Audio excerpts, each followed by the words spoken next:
Hello and welcome to another Starman Just Watched. Me and Billy at it again. Woo! And this time we watched The Wrestler. The 2008. Yeah. Making sure I got the date right. Yeah. So I'm going to take this as one of your favorite movies. Yeah, well, like I said, when it came out, I was kind of interested in it. Yeah. Then, all the,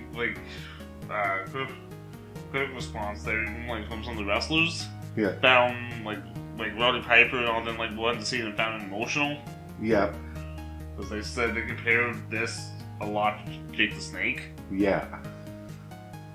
Like, when you watch it, you can kind of see similarities in that. Yeah. And it is a very emotional movie. Oh yeah, it's very, just shows, right? Yeah, you want to give the simple plot? So basically, Michael Rourke plays Randy the Ram Robinson. Was one of the big wrestlers from the 80s. Now he works during the week, hauling boxes at a grocery store, and works the indies on weekends. Right.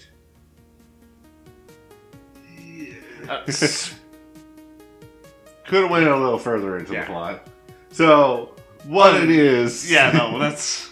is basically, it's an 80s wrestler. It's supposed to be current day, but... Yeah. But, yeah, he's not at the height of his career anymore. Yeah. And trying to come to terms with dealing with a day-to-day life as well as still wanting to be a wrestler. Yeah, so taking the weekend bookings and all that. Yeah. So the plot is that he suffers a heart attack and is told he can no longer wrestle. Yeah. He has a heart attack after fighting steroids and all that to help him out with a death match. Yeah. So, yeah. And then it's basically his life is shattered when wrestling's taken out of the equation. Yeah. He tries to make it work really hard, but finds that he can't keep that up. No, so he tries to reconcile with his daughter. Tries to reconcile with his job, tries to work a standard 9-to-5 job.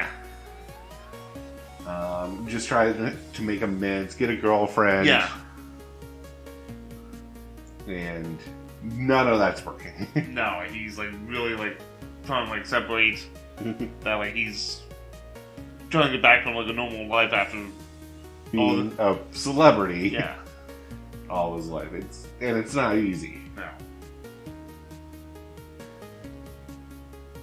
No. Yeah, so that's the plot of it pretty much. So my recommendation is that you do watch this, because if you are into wrestling, this does give you a good behind the scenes what really happens in wrestling. Yeah, especially even if you're skeptical for wrestling. Yeah. A lot of people say wrestling's fake, and it's it's not fake, but it is staged. Yeah. And there is a huge difference in that. Yeah. Fake would mean they never make contact with each other. No. Stages, they make contact with each other, but they know the contact they're making. Yeah. It's almost like a dance, in my mind. That's the point. Yeah. Or, Hollywood acting sword fights do the same thing. There you go. Those are real blades. And that will cut you if you fuck up. Yeah. But you practice it so much that you can use the real things. Because, then, like I said, you see the scene in the first indie scene he wrestles. Yeah. Where he pets the razor. Yeah. Please. Yeah, so that was a thing back in the day. Yeah. I'm pretty sure they stopped doing that. WWE stopped doing that. Yeah, they don't bleed, and if you bleed, it's a fine or suspension. Yeah, there's repercussions for it. Yeah, if you bleed that way, if it's an accidental bleed, you're fine. Yeah, because it does happen. Oh yeah, there's gonna be the accidental. I banged my head off something and it accidentally busted me open. Yeah, because back to wrestling story of that one. WrestleMania 8, Bret Hart bladed himself in the his match, Yeah. and Roddy Piper was able to convince him that it was an accident. Ric Flair goes out blade during his match with Macho Man. Yeah. It's fine. Yep.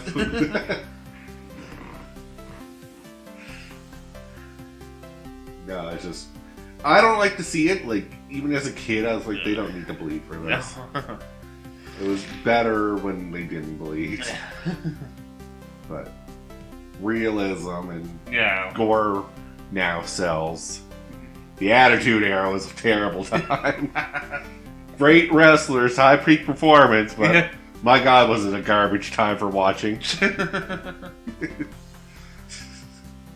It's like everyone bled every match. It's like, how do they keep the place clean? Alright, we're getting off topic. Yeah. So, so his lifestyle's not great. He basically lives in a trailer park. Yeah, no, like he's struggling to pay the bills, as you can see after he comes back from his first match. His landlord has changed the locks. Yeah. Yeah, will not let him back in until he pays the rent. Which is fair, I guess. Yeah, he works at a supermarket kind of thing. Yeah, like normally just unloading boxes, but I guess he does work other places if he wants to. Yeah, he asks for more like shifts. Yeah. Like, and the only thing they can give him is deli.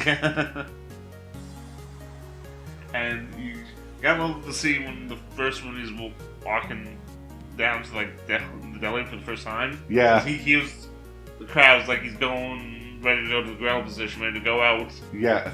Then goes through the plastic curtain thing there and just silence. Yep. Just welcome to reality. Yeah, that's.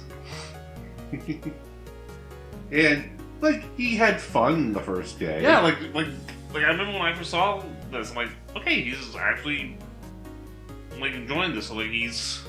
Yeah. Like, but unfortunately, that's kind of the first day for everyone. Yeah. Is they have the highest energy on their first day. Yeah. They're excited. They have a new job. They want to make it work. So they're going to be friendly, happier. But time and routine will set in. Yeah, like so, like he announces he retires, he cancels all of his bookings. Yeah. And so it's like the big rematch that he cancels. Yeah. Then he just goes, shows up at one more indie show, Crazy Night. Yep. Everything goes wrong. Daughter hates him again. Yeah. So, yeah, let's slow down a bit, Billy. Oh, sorry. We gotta fill an episode with this. Ah, yeah, there you go. Yeah. So, we were talking about his work, first of all, and then you just jumped. Yeah, I am so sorry. Like, you can tell how much I really enjoy this movie, right? Yeah, I know you want to get into the juicy parts. But. So, yeah, his work kind of comes to a head and he quits. Yeah, and you can tell his boss is kind of a dick. Yeah, because like we asked to try to get more hours, like, oh, what, the price of tights going up? Yeah, there's insults every time he talks to his boss, and it's not fun, like, your boss joking with you insults. It's more, the boss doesn't respect him as a wrestler, and he just doesn't like wrestling or something. Anyway. We'll talk about, the girlfriend, and I say that in quotations. So he goes to a strip club, because that's where you meet your girlfriends. Of course, right? And is more than just a customer with... Yeah, he thinks... He's more than just a customer with this one girl, Casey. Or Pam, I guess, is her real name. Yeah, Cassidy is her stage name. Yeah. And she listens and she helps out, but, like, at the end of the day, she keeps reminding you're just a customer. Yeah, like, I don't mind helping you out and listening to your problems because you pay me. Yeah, but that's it. This is that's the line. In my real life, I'm actually a mom. Yeah. I'm a single mom trying to raise my son. Yeah.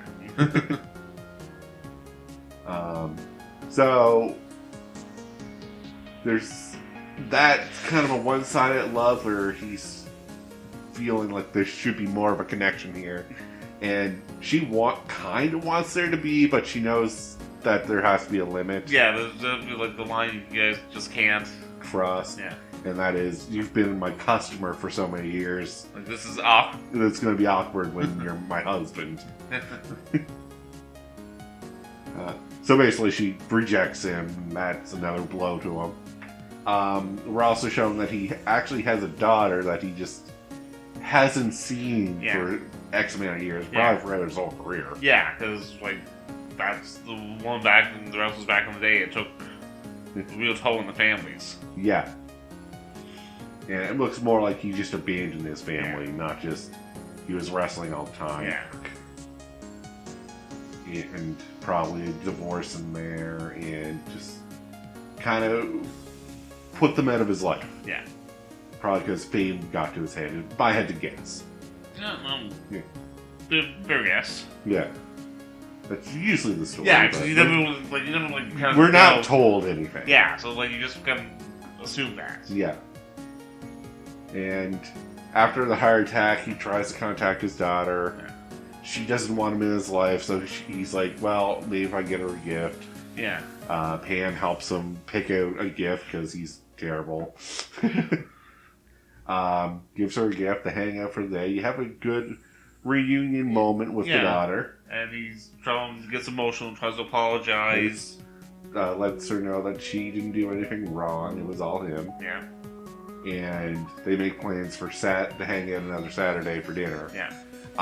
The Friday night he gets wasted though and misses the dinner and tries to go back, and that's the straw that breaks the camel's back, and the daughter never wants to see him again. No. Like, doesn't even hate him anymore, just you're nothing. Yeah, like, I don't want to see you, I don't want to hear you. You're not a thought in my mind anymore. So it's like, alright, well, everything's gone to shit. Let's go back to wrestling. The only thing I know is normal for me. Yeah. Even though I will die. So he calls his promotions, redoes his bookings, basically. Well, only one. The rematch one. Yeah, the big one. rematch one. Yeah. And this is where things get interesting because Pam comes back, tries to meet him or stop him before he enters the ring. Yeah, like he's at like the grill position where we go out trying to convince him. Yeah. It's like, I'm here. Yeah, and at that point he's like, well, no, it's too late. Yeah. And goes out, has the final match, goes for his finisher move and kind of cut the black. Yep, and just leave it there, right? Yeah, and that's, for me, the perfect place to leave it. We don't need to see the death in the ring. No, it's... Like, if you're an optimistic, maybe he did survive. Yeah. If you're a realist, he didn't survive that.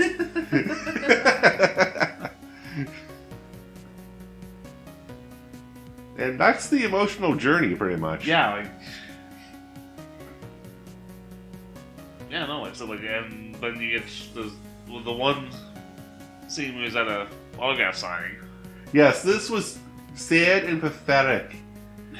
And it's supposed to be. Yeah, because this...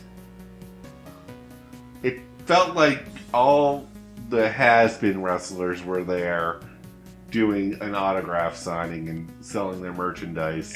Yeah. And like a handful of people show up. Yeah, because this is like... Because like I said, this would be like just a small like Legion Hall and all that. So like it's... Yeah, it's not a big venue. It's probably not even like an event. No, like it's... And I was like, that's probably what made him want to retire right there. Yeah. Which is a good thing, because like when you're in the kind of nosebleed section of the wrestling center, yeah, maybe it's like, yeah, now I'm just the old guy again. And this gets me thinking, like, how many wrestlers probably went through this? Oh, like a lot, like...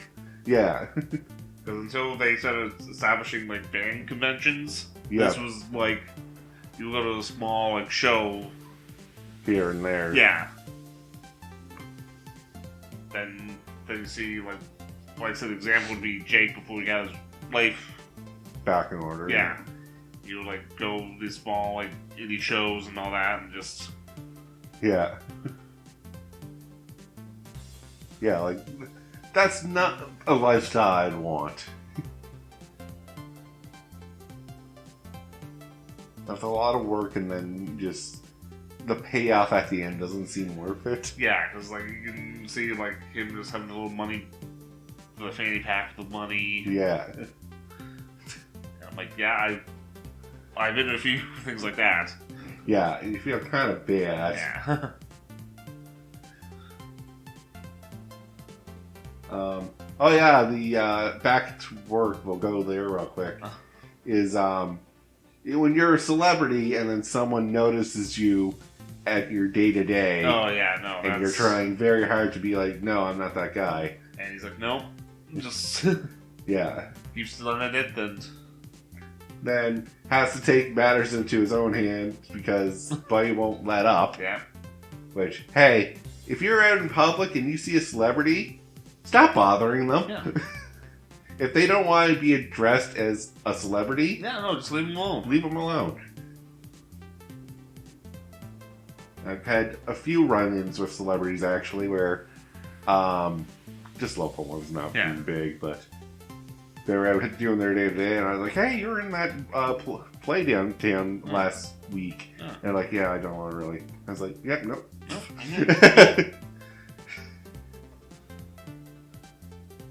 But just be civil with people. Anyway, so he cuts himself with the meat cutter. Yeah, like because if he's bleeding, he has to leave, and his boss doesn't really let him. No, that's so he quits. Yeah, right on the spot, and like breaks a few things on the way out. Like I don't think he's like smashing his elbow on like the seal. Yeah. He's knocking things over. He's bleeding all over the store. I know he never wants to go out. Yeah, you know? Not really, but I thought about that at my day to day. It's like, if I injure myself, I can leave. And that's a terrible thought. I know, man. Like how bad you hate your job that you're willing to self-harm just to get out of it. Don't self-harm yourself, kids. Yeah. So, overall, like, a really good movie. Yeah, because... And follow up on what happens after the release of the movie. Yeah. Like, they were trying to get involved in the actual match at WrestleMania that year. Yeah. But then he just did a thing where he was in the front row and, like, he knocked out Chris Jericho. Yeah. But it was actually, Big Work was actually trained in wrestling for this movie. Yeah. Was that actually the promotion, the first little indie promotion he fought for? It's the promotion that trained him. Okay. They was trained by the White Samoans. Nice.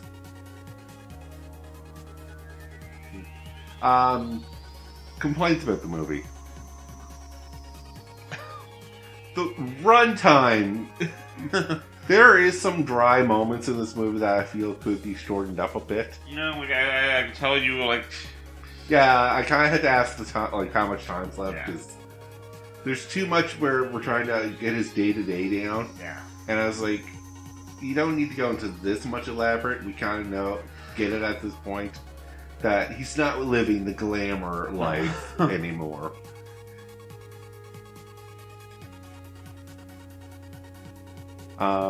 What I would have done is probably changed that up and did more connecting with the daughter, and then have the fuck up. Yeah, like a few good times where he, like looks like he's actually improved in his. Yeah, instead of just the one day, then the next screw up. Yeah, so they have like 1 or 2 good days. And I was like, okay, he's gotten better. Yeah, and then he screws up, and he's like, no, he's still the same jerk as he's always been. Yeah, build that up a little bit. Yeah, change that around a bit. But again, we're running out of time, so that's why we're going to wrap it up here soon. But you don't have any complaints? No, like I said, like this was really like well done movie for like behind the scenes wrestling. Yeah, like movie. how the indies kind of work now. Yeah. Because I do like that it doesn't focus much on wrestling. No, like you see a few matches in the locker room. Yeah, that's the thing. Like you just seem like what really like how it takes a toll. Yeah, that's what I like really enjoy about it. Yeah, and make sure you evaluate because a lot of kids want to be a wrestler when they grow up, and then you see this movie and you're like, maybe not. Because like it's like it was one movie like so like that was sort of like Mickey Rourke's comeback was this movie. Yeah. But with that though, we'll have to call the episode. So thank you all very much for listening in. Go check this movie out. Yeah. Yes, because like I said, well, all the promotions are actually accurate, like real promotions. Yeah. Because the final promotion, I saw. Nice. But until then, have a good one. Dig it.